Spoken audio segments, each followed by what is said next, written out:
आप सभी को जय मसीह की। मेरे प्रियो, आज हम परमेश्वर के वचन से मनन करेंगे। सही निर्णय लेना सीखे। मेरे प्रियो, हमें सदैव उत्तम चुनाव करना चाहिए। हमें उन मार्गों का चुनाव करना चाहिए जो वचनों के अनुकूल हो। प्रियो, मैं आज आपके सामने परमेश्वर के वचनों में से कुछ ऐसे लोगों का उदाहरण पेश करूंगी जिन्होंने सही निर्णय लिया और उनका जीवन आगे जाकर बहुत ही आशीषित हुआ। उनके उत्तम फैसले के द्वारा वे बहुत ही आशीषित हुए। उनका नाम आज भी याद किया जाता है। मेरे प्रियो, हमें सबसे पहले यह जान लेना चाहिए कि हमारे सामने सदैव दो तरह के मार्ग होते हैं। पहला सही मार्ग और दूसरा है बुरा मार्ग।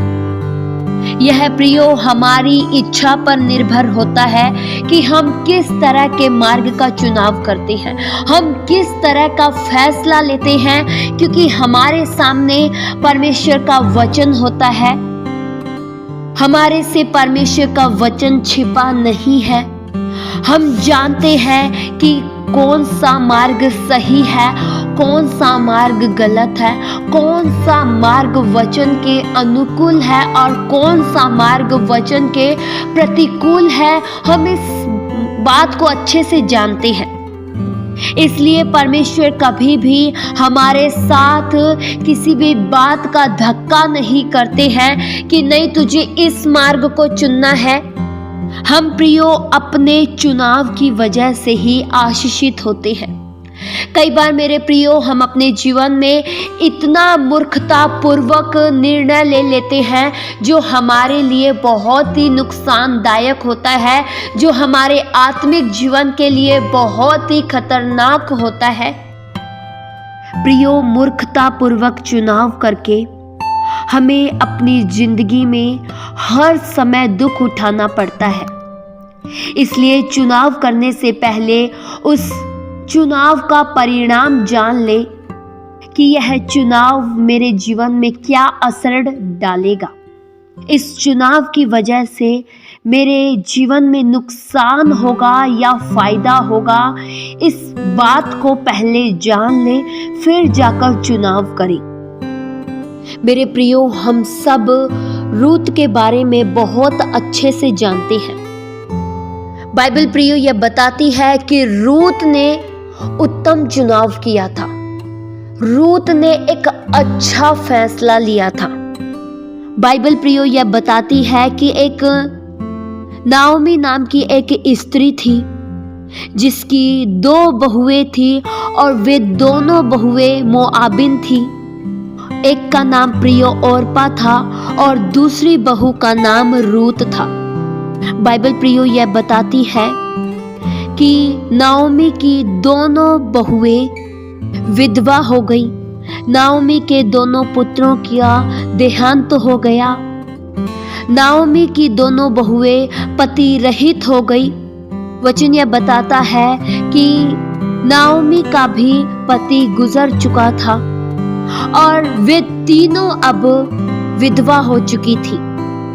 नाओमी ने अपनी बहुओं से कहा कि हे मेरी बहुओं, तुम अपने अपने घर की ओर लौट जाओ, क्योंकि मेरी अब कोई और संतान नहीं है जिससे मैं तुम्हारा ब्याह करा सकूं। इसलिए तुम दोनों अपने घर को लौट जाओ। बाइबल प्रियो यह बताती है कि जो नाओमी की ओरपा बहू थी वह तो अपने घर लौट गई। ओरपा ने अपनी सास को चूमा और अपनी सास को चूमकर वह अपने मायके चली गई और नाओमी से अलग हो गई। लेकिन एक रूत नाम की भी नाओमी की बहू थी। रूत अपनी सास से अलग नहीं हुई। रूत ने कहा कि जहां कहीं तू जाएगी मैं तेरे साथ जाऊंगी। रूत ने अपनी सास को छोड़ना प्रियो नहीं चाहा।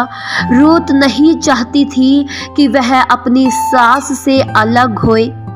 नाओमी ने रूत से कहा कि देख, तेरी जेठानी तो अपने लोगों में, अपने देवताओं में लौट गई है और तू भी अपनी जेठानी के पीछे चली जा।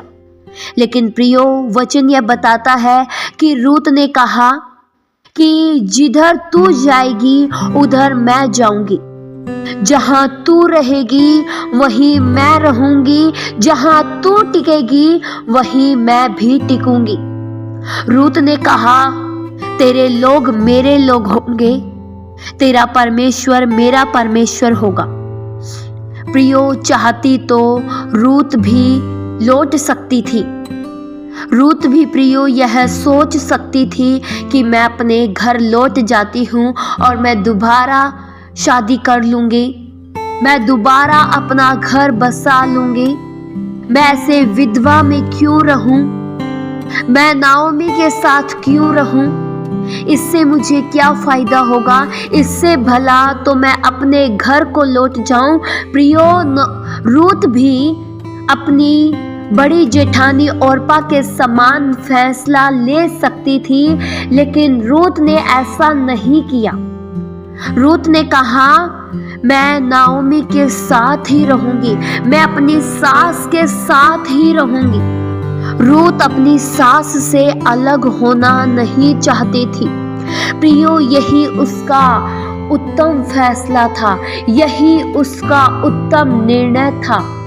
प्रियो, रूत के उत्तम फैसले की वजह से आज उसके नाम से बाइबल में एक पुस्तक रची गई है। ओर्पा चली गई, उसका जिक्र और कहीं नहीं किया गया है। ओर्पा का नाम दोबारा याद में नहीं लिया जाता है। ओर्पा का सिर्फ इतना ही नाम है कि वह लौट गई, लेकिन रूत एक आशीषित स्त्रियों में गिनी गई। रूत का जीवन आगे जाकर आशीषित हुआ। रूत के ऊपर परमेश्वर की कृपा दृष्टि बनी रही। रूत का आगे जाकर विवाह भी होता है और रूत का विवाह एक बोअज नाम के व्यक्ति से होता है जो बहुत ही धनवान था। और प्रियो, रूत के आगे जाकर कई संतानें भी उत्पन्न हुई। प्रियो, हमारा चुनाव ही हमें आशीषित के मार्ग पर ले जाता है, हमारा चुनाव ही हमें उन्नति तक लेकर जाता है। मेरे प्रियो, वचन यह बताता है कि प्रभु यीशु मसीह हमारे चुनाव को देखते हैं। प्रभु यीशु मसीह इस बात को परखते हैं कि हम किस बात में, किस चीज का निर्णय लेते हैं, हम कौन से मार्ग का चुनाव करते हैं। प्रियो, आप सब चुंगी लेने वाले जक्कई के बारे में जानते हैं, जो चुंगी लेने वालों का सरदार था और बहुत ही धनी था। जक्कई के मन में प्रियो यह इच्छा थी कि वह यीशु मसीह को देखे कि वह कौन सा है, कैसा है, क्योंकि जक्कई ने प्रभु यीशु मसीह के बारे में बहुत कुछ सुना था। लेकिन प्रियो, जक्कई कद का बहुत ही छोटा था, जक्कई नाटा था, इसलिए वह यीशु मसीह को नहीं देख पाता था। वचन प्रियो यह बताता है कि जक्कई प्रभु यीशु मसीह को देखने के लिए आगे दौड़कर एक वृक्ष पे चढ़ गया। जक्कई इसलिए गुलर के वृक्ष पर चढ़ा क्योंकि यीशु मसीह उसी मार्ग से जाने वाले थे। प्रियो, यीशु मसीह के चारों तरफ बहुत ही भीड़ थी। इस भीड़ के कारण जक्कई प्रभु यीशु मसीह को नहीं देख पाता था, इसलिए जक्कई एक वृक्ष पर चढ़ गया। और जब यीशु मसीह उस जगह पहुंचे तो प्रभु यीशु मसीह ने ऊपर दृष्टि कर जक्कई से कहा, हे जक्कई, झट नीचे उतर आ। और प्रियो, जक्कई बहुत ही आनंद से भर गया। क्योंकि जक्कई तो सिर्फ यीशु मसीह को देखना चाहता था कि यीशु मसीह कैसे हैं। और प्रियो उसकी इच्छा पूरी हो गई। उसने यीशु मसीह को देखा और प्रभु यीशु मसीह ने उससे यह भी कहा कि झट नीचे उतरा, क्योंकि मुझे तेरे घर में रहना अवश्य है। और जक्कई अपने घर में प्रभु यीशु मसीह को ले गया और जक्कई ने प्रभु यीशु मसीह से कहा, हे प्रभु, देख मैं आधी संपत्ति कंगालों को देता हूँ। प्रियो, जक्कई ने एक अच्छा निर्णय लिया। उसने जो भी लोगों को लूट कर कमाया था, जो भी उसने लोगों के साथ बेईमानी करके अपने लिए हासिल किया था, वह उन्हें वापस मोड़ दिया। जक्कई ने कहा कि अगर मैंने किसी का कुछ भी अन्याय करके ले लिया तो मैं उसे 4 गुना फेर देता हूँ। प्रियो, ऐसा प्रभु यीशु मसीह ने करने के लिए उसे नहीं कहा था। प्रभु यीशु मसीह ने नहीं कहा था कि तू अपना जो भी तूने लूट कर हासिल किया है उसे लौटा दे। उसके मन में यह इच्छा हुई, उसका जीवन बदल गया। प्रियो, उसने एक अच्छा फैसला लिया, एक अच्छा निर्णय लिया। वह चाहता तो अपने लिए कुछ रख सकता था, वह चाहता तो यह सोच सकता था कि मैंने इतना सब कुछ, इतनी संपत्ति हासिल की है, मैं क्यों दूसरों को दूं, मैं क्यों 4 गुना फेर दूं। लेकिन उसने ऐसा नहीं सोचा, उसने 4 गुना फेर दिया। क्यों? क्योंकि उसके जीवन में अब बदलाव आ चुका था। उसने एक अच्छा डिसीजन लिया। प्रभु यीशु मसीह ने यह सब देखकर कहा, आज इस घर में उद्धार आया है, इसलिए यह भी अब्राहम का एक पुत्र है। प्रियो, हमारा चुनाव ही हमें आगे लेकर जाता है। प्रियो, आप सब मार्था और मरियम के बारे में जानते हैं। यह भी उत्तम चुनाव के बारे में एक बहुत ही अच्छा वचन है। प्रियो, वचन यह बताता है कि मार्था और मरियम नाम की 2 बहनें थीं। मार्था नामक एक स्त्री ने अपने घर में प्रभु यीशु मसीह को उतारा था और मरियम, मार्था की बहन, प्रभु यीशु मसीह के चरणों में बैठकर प्रभु यीशु मसीह का वचन सुन रही थी। लेकिन जो मार्था थी वह सेवा करने के कामों में जुट गई। वचन प्रियो यह बताता है कि मार्था सेवा करती करती घबरा गई और अंदर आकर कहने लगी, हे प्रभु, क्या तुझे कुछ भी चिंता नहीं कि मेरी बहन ने मुझे सेवा करने के लिए अकेला ही छोड़ दिया है। प्रियो, इस वचन में हम इस बात को जान पाते हैं कि जो व्यक्ति प्रभु यीशु मसीह के उपस्थिति में बैठता है, जो भी प्रभु यीशु मसीह के वचनों का चुनाव करता है, वह कभी भी घबराता नहीं है, वह कभी भी अशांत नहीं होता है। मरियम तो बड़ी शांति के साथ वचन सुन रही थी, बड़ी शांति के साथ वचन ग्रहण कर रही थी, लेकिन मार्था सेवा करने के कार्यों में लगी थी और कार्यों को करती करती वह बहुत ही घबरा गई और ऐसा महसूस करने लगी कि उसे सेवा करने के लिए अकेला ही छोड़ दिया है। लेकिन इस बात पर प्रभु यीशु मसीह ने मार्था से कहा, हे मार्था, तू बहुत सी बातों के लिए चिंता करती है और घबराती है, परंतु एक बात अवश्य है कि उत्तम भाग को मरियम ने चुन लिया। प्रियो, उत्तम भाग मरियम ने चुन लिया। कैसे?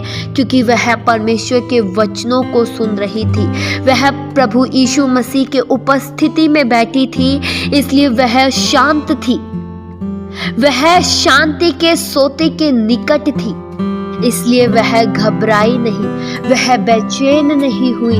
लेकिन उसी जगह मार्था घबराने लगी, मार्था बेचैन हो गई। प्रियो, उत्तम चुनाव हमारी बेचैनी को खत्म कर देता है। इसलिए मेरे प्रियो, हमें उत्तम मार्ग का चुनाव करना चाहिए। हमें हमेशा प्रभु यीशु मसीह के वचनों के अनुसार ही चुनाव करना चाहिए। आप सब प्रभु यीशु मसीह के वचनों को जानते हैं। आप सब कोई भी वचनों से अनजान नहीं है। आप जानते हैं कौन सा मार्ग वचनों के अनुसार है और कौन सा नहीं है। इसलिए मेरे प्रियो, वचनों के अनुसार ही मार्ग को चुने और गलत फैसले अपने जीवन में न लें, क्योंकि गलत फैसलों की वजह से, गलत निर्णय की वजह से हमें अपने जीवन में बहुत ही तकलीफ को सहना पड़ता है। कई बार यह हमारे लिए आंसू उत्पन्न कर देता है, हमारे लिए यह रुकावट बन जाता है। इसलिए मेरे प्रियो, बड़े समझदारी के साथ उत्तम चुनाव करें, अच्छा फैसला लें, मूर्खता पूर्वक निर्णय न लें। इस वचन के द्वारा परमेश्वर आप सभी को बहुतायत सी आशीष दे। आइए हम प्रार्थना करें। हालेलुया। स्वर्गीय आसमानी पिता परमेश्वर, हम आपका धन्यवाद करते हैं आज के वचनों से। प्रभु, आपने हम में से हर एक जन से बात किया, इसलिए हम आपका शुक्रिया करते हैं। प्रभु, हम में से हर एक जन बड़ी समझदारी के साथ अपने जीवन में फैसले ले सके, हमारा निर्णय सदैव आपके वचनों के अनुकूल हो, आपके वचनों के अनुसार ही हम फैसले ले सके, आपके वचनों के अनुसार ही हम निर्णय ले सके। प्रभु, हमारा चुनाव सदैव ही सही मार्ग का हो। हम उस मार्ग का चुनाव करें जो हमें ज्योति तक लेकर जाए। प्रभु, हमारी आत्मिक आंखों को खोल दीजिए ताकि हम बड़ी समझदारी के साथ उत्तम चुनाव कर सके। ऐसी प्रभु दया सहायता कीजिए। यह प्रार्थना प्रभु यीशु मसीह के जीवित पवित्र नाम से मांगते हैं। सुनो और कबूल करो पिता। आमीन।